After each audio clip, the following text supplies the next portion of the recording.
ಒಂದು own house ಕಟ್ಟಬೇಕಂತ ನೋಡ್ತಾ ಇದ್ದೀರಾ, ಬಟ್ ಟೈಮ್ ಸೆಟ್ ಆಗ್ತಾ ಇಲ್ಲ. ಇವಾಗ ಕಟ್ಟೋಣ, ನಾಳೆ ಕಟ್ಟೋಣ, ಒಂದು 6 ಮಂತ್ಸ್ ಬಿಟ್ಟು ಕಟ್ಟೋಣ, ನೆಕ್ಸ್ಟ್ ಇಯರ್ ಕಟ್ಟೋಣ ಅಂತ ಯೋಚನೆ ಮಾಡ್ತಾ ಇದ್ದೀರಾ. ಏನಕ್ಕೆ ಅಂತ ಹೇಳಿದ್ರೆ ಒಂದು ಟ್ರಸ್ಟ್ ವರ್ತಿ ಟೀಮ್ ಸಿಕ್ಕಿರಲ್ಲ, ಒಂದು ಟ್ರಾನ್ಸ್ಪರೆಂಟ್ ಟೀಮ್ ಸಿಕ್ಕಿರಲ್ಲ, ನಿಮಗೆ ಒಂದು ಒಳ್ಳೆ ಕಾಂಟ್ರಾಕ್ಟರ್ ಹೆಂಗ್ ಹುಡುಕ್ಬೇಕು ಅಂತ ಗೊತ್ತಾಗಿರಲ್ಲ.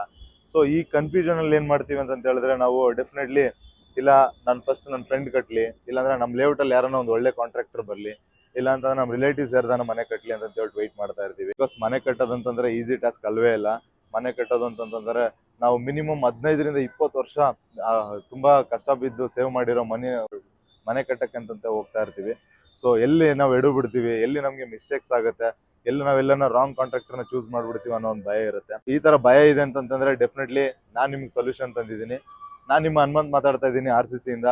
ಸೊ 250ಕ್ಕೆ ಹೆಚ್ಚು ಕಸ್ಟಮರ್ಸ್ಗೆ ನಾವು ಮನೆನ ಕಟ್ಕೊಟ್ಟಿದೀವಿ. ಒಂದು ಲಾರ್ಜ್ ಎಕ್ಸ್ಪೀರಿಯನ್ಸ್ ಅಂತ ಹೇಳ್ಬೋದು. ನಾವು ಮನೆ ಕಟ್ಟೋದ್ರ ಜೊತೆನಲ್ಲಿ ಕಸ್ಟಮರ್ ಜೊತೆನಲ್ಲಿ ಮೆಟೀರಿಯಲ್ ಸೆಲೆಕ್ಷನ್ಸ್ಗಾಗಲಿ, ಅವ್ರು ಕೇಳೋಂಥ ಮೆಟೀರಿಯಲ್ ಕಟ್ಟ 100% ಕಾಸ್ಟ್ ಟ್ರಾನ್ಸ್ಪರೆನ್ಸಿ ಇರುತ್ತೆ, ಬಜೆಟ್ ಟ್ರಾನ್ಸ್ಪರೆಂಟ್ ಆಗಿ ವರ್ಕೌಟ್ ಆಗುತ್ತೆ.